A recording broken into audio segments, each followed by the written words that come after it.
परम सत्कारयोग साध संगत जी रसना पवित्र करिए ते आखिए धन श्री सतगुरु जगजीत सिंह जी, धन श्री सतगुरु उदय सिंह जी। साध संगत जी, गुरबाणी विच रामकली वार पहला विच लिखिया है, अजय सुरोवै भिखिया खाए, ऐसी दरगह मिले सजाए। इस पंक्ति ते किस कथा ते आधारित है ये, ਉਹਦੇ बारे अज असी सरवण करांगे। एक बार राजा आजिज जी सूरज बसदे सूरज होए हन। यह राजा दशरथ जी दे पिता अते श्री रामचंद्र जी दे बाबे सन।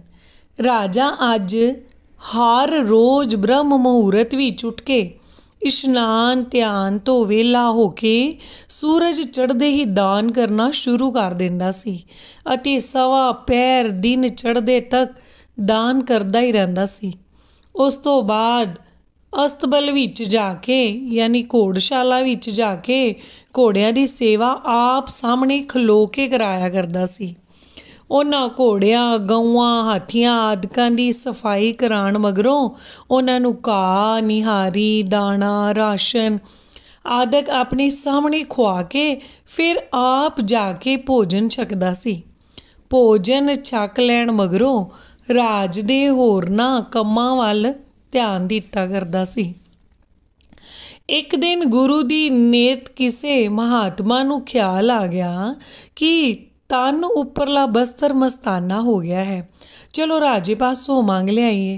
यह ख्याल हुंदे ही संत कुटिया तो तुर के राजे दी दानशाला विच पहुंचे। पर राजे दे मंदे भागां नूं उस वेले दान करन दा समां बीत चुका होया सी। संतां ने पुछया, राजा अज कित्थे है? राजे दा नाम अज है। किसे ने कह दिता, जी वो घोड़शाला विच गया होया है। संत भी राजे दे मगर ही घोड़ियां दे तबेले विच पहुंच गए। राजे ने संतां नूं आया वेख के बड़ी आओ भगती कीती अते हाथ जोड़ के आउण दा कारण पुछया। तां संतां ने कहा, ये शरीर दा पड़दा कज्जन वाला बस्तर जीरन हो चुका है, इसलिए तेरे दर ते आए हाँ जो सानू एक नवा बस्तर मिल जाए ਤਾਂ शरीर ਦਾ निर्वाह चंगा होण लग पएगा। राजे ने बेनती की, महाराज अज ਤਾਂ दान समा गुजर चुका है, आप कल दर्शन दिओ, फिर आप जिस तरह का बस्तर चाहोगे तुहानू मिल जाएगा। संतां ने कहा, राजन जिवें शेर का इक्को पुत्तर हुंदा है एवें संतां दा मंगना भी इक्को समय ही हुंदा है। जिवें तीर धनुख तो निकलिया पिछा नहीं परतदा, एवें संत द्वारे तो गया मुड़ के उत्थे नहीं आउंदा। जो हाजिर है हुणे दवा दिओ, कल किसने डिठा है? राजे ने किसी मंद कर्म की प्रेरणा नाल कुछ सोचे समझे तो बिना ही उथों लिद दा बुक भर लिया अते संत जी वाल करके कहा, इत्थे तां यही हाजिर है। संत जी ने झोली अड्डी, राजे ने लिद संतां दी झोली विच पा दित्ती। जद संतां दी झोली विच लिद पै गई तां संतां ने कहा, राजन तेरा दान करोड़ गुणा फले। ऐ कह के संत चले आए अते उन्हां ने वो लिद लिया के अपनी कुटिया दे बाहर वार एक पासे रख दित्ती। साधु बोले सहज सुपाए, साध का बोलिया बिरथा ना जाए। संत जी ने लिद लैंदिया कह दिता, तेरा दान करोड़ गुणा फले। जेकर राजे दी दिती हुई लिद एक सेर सी तां हर रोज़ करोड़ सेर वधन लग पई। इस तरह थोड़े समय विच संतां दी कुटिया दे आले दुआले लिद दे अंबार लग गए। एक दिन राजा अज शिकार खेडदा खेडदा उसे पासे वाल आ गया।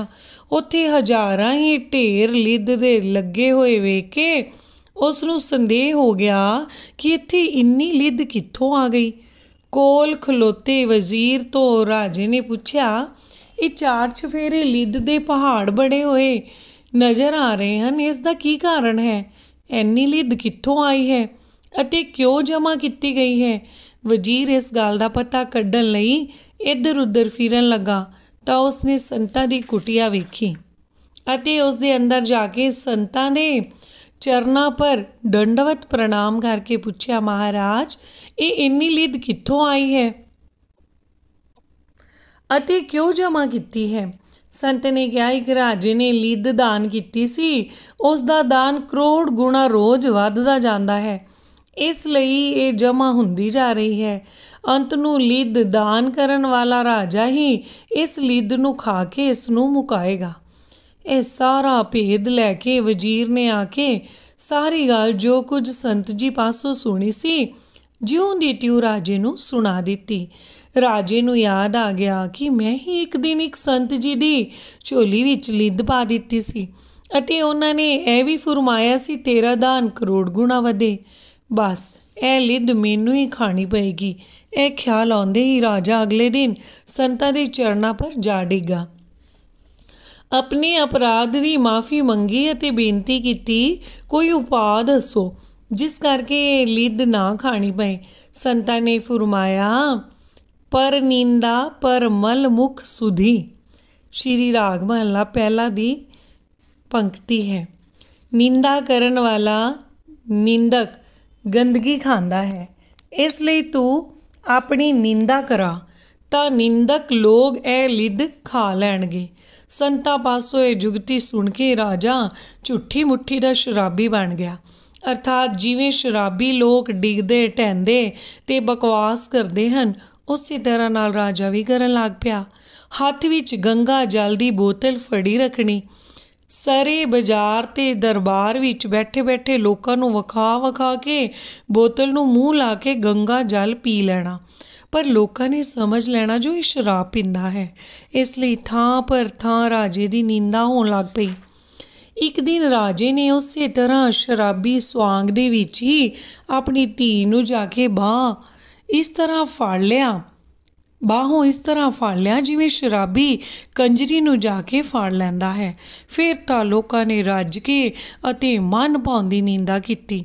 ਇਸ ਤਰ੍ਹਾਂ ਦੀ ਸੁਆਂਗ ਕਰਨ ਨਾਲ ਥੋੜ੍ਹੇ ਹੀ ਦਿਨਾਂ ਵਿੱਚ ਹੀ ਲਿਦ ਦੇ ਸਾਰੇ ਢੇਰ ਮੁੱਕ ਗਏ। ਹੁਣ ਬਾਕੀ ਕੇਵਲ 1.5-2 ਸੇਰ ਲਿਦ ਇੱਕ ਪਾਸੇ ਪਈ ਰਹੀ। ਉਹ ਕਿਸੇ ਤਰ੍ਹਾਂ ਵੀ ਨਾ ਮੁੱਕੀ ਤਾਂ ਰਾਜੇ ਨੇ ਫਿਰ ਜਾ ਕੇ ਸੰਤਾਂ ਤੋਂ ਪੁੱਛਿਆ, ਮਹਾਰਾਜ ਇਹ ਕਿਉਂ ਨਹੀਂ ਮੁੱਕਦੀ? ਸੰਤਾਂ ਨੇ ਕਿਹਾ, ਇਹੋ ਅਸਲ ਦਾਨ ਹੈ। ਜੋ ਇਸ ਤੋਂ ਵਧਿਆ ਸੀ ਉਹ ਤਾਂ ਨਿੰਦਕਾਂ ਨੇ ਖਾ ਲਈ ਹੈ। ਇਹ ਤਦ ਮੁੱਕ ਸਕੇਗੀ ਜੇਕਰ ਕੋਈ ਪੂਰਨ ਮਹਾਤਮਾ ਗਿਆਨਵਾਨ ਪੁਰਸ਼ ਤੇਰੀ ਨਿੰਦਾ ਕਰੇਗਾ, ਤਾਂ ਹੀ ਇਹ ਲਿਦ ਮੁੱਕੇਗੀ। ਇਹ ਸੁਣ ਕੇ ਰਾਜਾ ਘਰ ਮੁੜ ਆਇਆ। ਜਦ ਰਾਤ ਪਈ ਤਾਂ ਬੜੇ ਗਰੀਬੜੇ ਜਿਹੇ ਪੁਰਖ ਦਾ ਰੂਪ ਧਾਰ ਕੇ ਵਸ਼ਿਸ਼ਟ ਸਵਾਮੀ ਜੀ ਦੇ ਕੋਲ ਚਲਾ ਗਿਆ।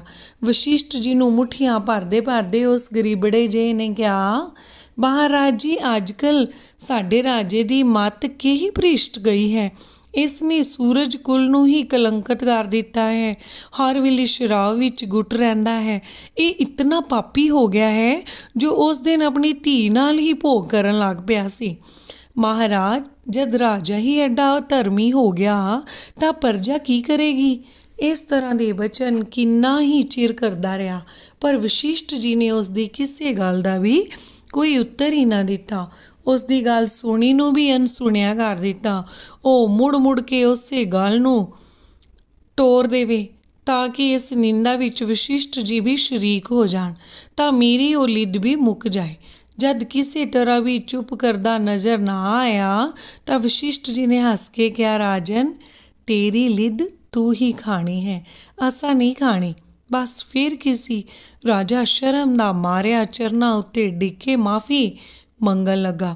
ਵਸ਼ਿਸ਼ਟ ਜੀ ਨੇ ਕਿਹਾ, ਜਿਵੇਂ ਸੰਤ ਤੇਰੇ ਪਾਸੋਂ ਦਾਨ ਮੰਗਣ ਆਏ ਸਨ, ਐਵੇਂ ਹੀ ਤੂੰ ਉਹਨਾਂ ਪਾਸੋਂ ਲਿਦ ਦੀ ਭਿੱਖਿਆ ਮੰਗ ਕੇ ਲਿਆ ਅਤੇ ਉਸ ਨੂੰ ਹੁਣੇ ਹੀ ਥੋੜ੍ਹਾ ਕਰਕੇ ਰੋਜ਼ ਖਾ ਲੈ, ਤਾਂ ਕਿ ਤੈਨੂੰ ਅਗਲੇ ਜਨਮ ਵਿੱਚ ਸੂਰ ਨਾ ਬਣਨਾ ਪਵੇ। ਨਹੀਂ ਤਾਂ ਇਸ 2 ਸੇਰ ਲਿਦ ਵਾਸਤੇ ਤੈਨੂੰ ਸੂਰ ਦੀ ਜੋਨ ਪਾਣੀ ਪਵੇਗੀ। ਗੁਰੂ ਵਸ਼ਿਸ਼ਟ ਜੀ ਦੀ ਇਹ ਸਿੱਖਿਆ ਸੁਣ ਕੇ ਰਾਜਾ ਅੱਜ ਉਹਨਾਂ ਸੰਤਾਂ ਪਾਸੋਂ ਉਹ ਲਿਦ ਭਿੱਖਿਆ ਵਿੱਚ ਮੰਗ ਕੇ ਲੈ ਗਿਆ। ਉਸ ਨੂੰ ਸੁਕਾ ਕੇ ਕੱਪੜ ਛਾਣ ਕਰਕੇ ਇੱਕ ਸੋਨੇ ਦੇ ਡੱਬੇ ਵਿੱਚ ਪਾ ਕੇ ਰੱਖ ਛੱਡਿਆ ਅਤੇ ਲਾਂਗਰੀ ਨੂੰ ਹੁਕਮ ਹੋ ਗਿਆ ਕਿ ਜਦੋਂ ਵੀ ਮੇਰੇ ਵਾਸਤੇ ਥਾਲ ਲੱਗ ਕੇ ਆਵੇ ਉਸੇ ਵੇਲੇ ਲਿਦ ਵਾਲਾ ਡੱਬਾ ਵੀ ਨਾਲ ਆ ਜਾਵੇ। ਜਿਸ ਵੇਲੇ ਰਾਜਾ ਪ੍ਰਸ਼ਾਦ ਛਕਣ ਲੱਗਦਾ ਤਾਂ ਉਸ ਡੱਬੇ ਨੂੰ ਖੋਲ੍ਹ ਕੇ ਦਾਲ, ਭਾਜੀ, ਖੀਰ, ਕੜਾਹ ਆਦਿ ਜੋ ਕੁਝ ਪਤਲਾ ਪਦਾਰਥ ਹੁੰਦਾ ਉਸ ਉੱਤੇ ਮਸਾਲਾ ਧੂੜਨ ਵਾਂਗੂ ਧੂੜ ਲੈਂਦਾ। ਜਿਉਂ-ਜਿਉਂ ਉਸ ਲਿੱਧ ਨੂੰ ਖਾਂਦਾ ਤਿਉਂ-ਤਿਉਂ ਆਪਣੀ ਭੁੱਲ ਨੂੰ ਯਾਦ ਕਰ ਕਰਕੇ ਬੜਾ ਹੀ ਰੋਂਦਾ ਸੀ। ਸਾਧ ਸੰਗਤ ਜੀ, ਇਸ ਕਰਕੇ ਕਦੀ ਵੀ ਦਾਨ ਕਰੋ ਤੇ ਬੜੇ ਸੋਚ ਸਮਝ ਕੇ ਕਰੋ। ਅਤੇ ਕਦੀ ਵੀ ਨਿੰਦਿਆ ਕਿੰਨੀ ਬੁਰੀ ਚੀਜ਼ ਹੈ ਇਹ ਸਾਨੂੰ ਅੱਜ ਇਸ ਸਾਖੀ ਤੋਂ ਪਤਾ ਚੱਲਿਆ ਹੈ। ਸਤਿਗੁਰੂ ਜੀ ਸਾਡੇ ਸਭ ਦੇ ਉੱਤੇ ਕਿਰਪਾ ਕਰਨ, ਅਸੀਂ ਕਦੀ ਵੀ ਕਿਸੇ ਦੀ ਨਿੰਦਿਆ ਨਾ ਕਰੀਏ। ਸਾਰੇ ਹੀ ਆਖ ਲਈਏ ਧੰਨ ਸ੍ਰੀ ਸਤਿਗੁਰੂ ਜਗਜੀਤ ਸਿੰਘ ਜੀ।